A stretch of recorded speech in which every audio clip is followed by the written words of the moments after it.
We're covering Montgomery County for you right now, and maybe you remember this. Last summer, we showed you video taken by frustrated neighbors of loud and illegal house parties. Well, residents say dozens of people would show up to these parties and park their cars in front of other houses. One man even said people were lighting fireworks off in his yard. Yeah, not cool. Well, now leaders in Montgomery County are taking action to make sure that this doesn't happen again this summer. Reporter Kelly Lynn with us live in Gaithersburg to talk about the changes that council members are proposing. Good morning, Kelly. Good morning to you. I am in the Woodfield Estates community in Gaithersburg.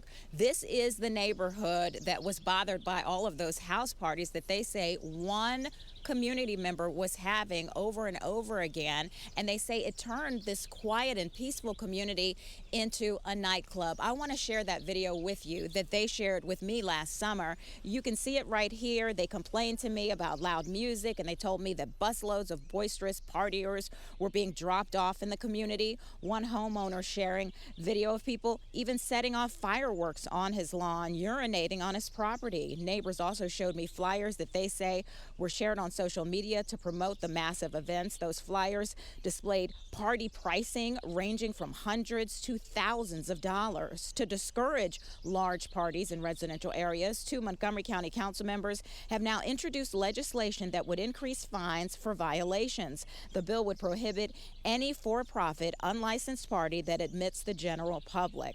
The legislation increases fines from a maximum of $500 to a maximum of $5,000. Those fines would apply to 4 specific violations, which include unpermitted commercial parties, noise violations, unpermitted commercial use in a residential zone, and violations of recreation and entertainment use zoning. I talked to the council members who sponsored this legislation, and I also asked one of the residents who lives in this community what she thinks of this new proposal. I think it makes a lot of improvements. I think it puts a bigger bite, a larger punishment for these commercial activities in residential neighborhoods. But it's not going to do anything if there isn't the enforcement mechanism in place.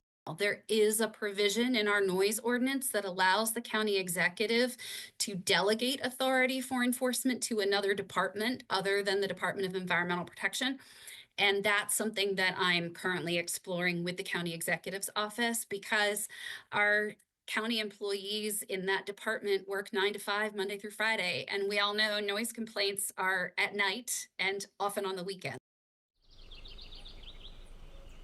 Now, the legislation does make exceptions for nonprofit organizations who are having parties and dedicate all of the proceeds from the party to the organization. A public hearing on this will be held on June the 10th. Live in Gaithersburg, Kelly Lynn, 7 News.